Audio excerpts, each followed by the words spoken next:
특검은 최상병 순직 2달 뒤부터 국방부에 돌았던 괴문서에 대한 수사에도 착수했습니다. 대통령 경로와 수사 외압이 모두 허구라는 내용의 문서인데 특검은 문서 작성 과정에 국방부와 군 검찰이 조직적으로 개입한 걸로 의심하고 있습니다. 유선희 기자의 단독 보도입니다. 최상병 순직 2달 뒤부터 국방부에 돌았던 해병대 순직사고 조사 관련 논란에 대한 진실 문건입니다. 외압 수사가 끝나지도 않았는데 대통령의 경로는 허위 주장이고 장관의 수사 개입도 허구라고 결론 내고 있습니다.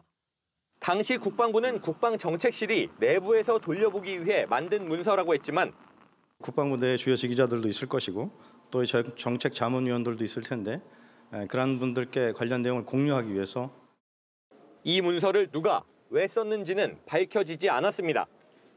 이 문건의 작성 지시자가 누굽니까? 그 작성 지시자는 구체적으로 확인을 못했습니다. 어떻다고 누구라고요? 구체적으로 지시한 사람이 지시하지는 않았다고 그 통상적인. 그럼 진짜 유령 문서 맞네요. 괴문서네요.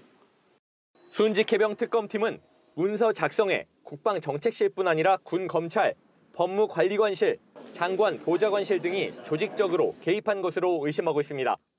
수사 중인 의혹을 일방적으로 해석해 박정훈 대령을 사실상 범죄자로 몰아가는 논리 구성이 박 대령 공소장이나 구속영장 청구서와 매우 비슷하다는 사실에 주목하고 있는 겁니다. 이 문건이 작성되고 돌았던 시기를 전후해 변호사 자격을 가지고 있는 당시 법무관리관실 소속 A중령, 군사보좌관실 소속 B소령 등이 김동혁 국방부 검찰단장 등과 긴밀하게 소통한 정황도 확인하고 있는 것으로 알려졌습니다. 특히 문서는 당시 국방부 차원에서 확인할 수 없었던 대통령실 개입 의혹도 허구라고 단정하고 있어 국가안보실 등 대통령실의 개입 가능성도 열어두고 수사하는 것으로 전해졌습니다. JTBC 유선입니다.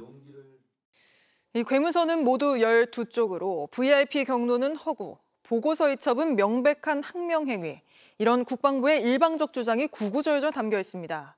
저희가 그 내용을 자세히 뜯어보니 전문적인 법률 자문의 흔적과 검찰 진술로 추정되는 내용도 찾아볼 수 있었습니다. 계속해서 김민관 기자가 취재했습니다. 해병대 순직사고 조사 관련 논란에 대한 진실이라는 제목의 문건입니다.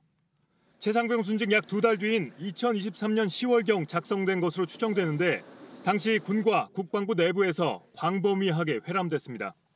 총 11개의 소제목을 달아 12쪽 분량으로 작성된 문건에는 국방부의 일방적 주장이 담겨 있습니다. 최근 특검이 실체를 확인한 VIP 경로에 대해선 대통령실 개입 주장의 허구성이라는 소제목을 단 뒤 박정훈 대령의 허위 주장이라고 단정지었습니다. 박정훈 대령의 이첩 보류 행동은 명백한 항명에 해당한다고 강조했습니다. 항명 혐의 역시 최근 법원에서 무죄가 확정된 사안입니다.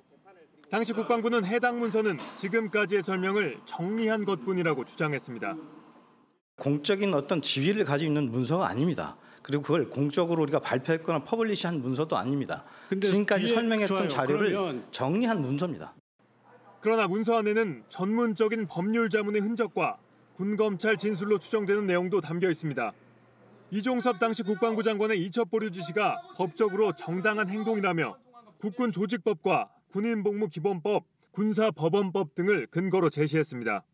당시 항명 혐의로 박정훈 대령을 수사하던 군검찰이 개입한 정황도 있습니다. 정종범 당시 해병대 부사령관은 검찰 조사에서 장관 지시사항과 법무관리관의 법리 설명을 혼동했다며 진술을 번복한 것으로 알려졌는데 수사 개입 주장이 허구라는 내용을 뒷받침하는 근거로 사용된 겁니다. 특검은 이 문서가 누구의 지시에 의해 누가 주도해 작성했는지 당시 국방부와 대통령실 관계자 등을 상대로 수사를 벌이고 있습니다. JTBC 김민관입니다.